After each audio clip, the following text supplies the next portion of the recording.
Hello friends, ඉතින් ඔයාලා මේකතු වෙලා ඉන්නේ මගේ channel එකෙන් ගෙන පළවෙනි tech related video එකත් එක්ක. වීඩියෝ එකෙන් මම ඔයාලට කියලා දෙන්න යන්නේ ඔයාලා දැන් ටිකට කලින් දැක්ක intro video එක කොහොමද හදන්නේ කියලා. හරි ඉතින් වැඩි කතා නැතුව අපි යමු වීඩියෝ එකට ගිහිල්ලා බලමු කොහොමද මේ intro එක හදන්නේ කියලා. ඉතින් දැන් ඔයාලා මම පල්ලෙහා description එකේ දාලා තියෙන link එකෙන් ගිහිල්ලා මේ intro එක හදන්න ඕනි කරන intro එක download කරගන්න. ඉතින් ඒක download කරගෙන ඉවරලා ඔයාලා ඔයාලගේ PC එකේ තියෙන කැමති video editing app එකක් open කරගන්න.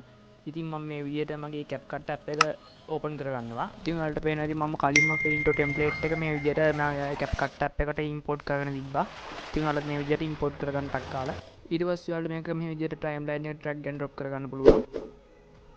හරි ඉතින් මේ විදිහට ඔයාලා ඔයාලගේ අදාළ logo එකත් මේ විදිහට CapCut එකට import කරගෙන ඉන්න ඕනේ. ඊට පස්සේ ඔයාලා මේ විදිහට timeline එක මේ විදිහට දාගෙන යනවා. ඔයාලට පේනවා ඉතින් දැන් කොළ පාට area එකක් තියෙනවා. ඉතින් ඒක උඩ click කරලා මෙතන තියෙන මේ cut out කියලා එකක් ඒක දීලා මේ chroma key එකෙන් ක්ලික් කරන්න. ඊට පස්සේ මේ pen එකක icon එක ක්ලික් කරලා මේ විදිහට මේ කොළ පාට area එක select කරන්න. ඊට පස්සේ ඔයාලට පේනවා මේ area එක කොළ පාට වුණා. හරි ඉතින් දැන් ඔයාලා මෙතන තියෙන මේ strength එකයි shadow එකයි උඩරිම හිටම වැඩි කරන්න ඕනි. මම මේ විදිහට වැඩි කරගත්තා. ඊට පස්සේ ඔයාලා මේ logo එක මෙතන video එකට යටට drag කරගන්න ඕනි. ඔයාලට පේනවා මේ video එකේ යටට මම drag කරගත්තා මේ විදිහට. ඊට පස්සේ මේක මේ video එකේ length එකේ size එකට මම මේකත් දික් කරගන්න ඕනේ ඔයාලා. ඔයාලට පේනවා දැන් මෙතන මේ කොළ පාට area එක තිබ්බ තැනට මේක ඇවිල්ලා තිනවා. ඊට පස්සේ ඔයාලා මේ logo එක උඩ ක්ලික් කරලා මේක මෙන්න මේ විදිහට පොඩි කරගන්න ඕනි.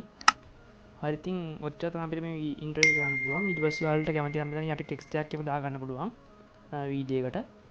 ඉතින් මම ඔයාලට දැන් මෙතන තියෙන අන්තිම preview එක පෙන්නන්නම්. ඉතින් මෙන්න මේ විදිහේ preview එකක් තමයි අපිට අන්තිම වීඩියෝ එක බලා ගන්න පුළුවන් වෙන්නේ.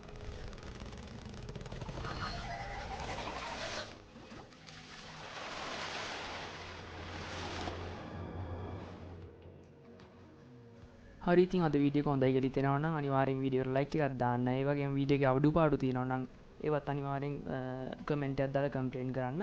ඒ වගේම මේ වීඩියෝ එක මේ වගේ වීඩියෝ තවත් ඔයාලට බලන්න ඕනි කියලා හිතෙනවා නම් ඊට යට තියෙන subscribe button එක ක්ලික් කරලා ඊට යට තියෙන bell icon එකත් ඕල් දාලා තියාගන්න. එහෙනම් guys සුබ දවසක්.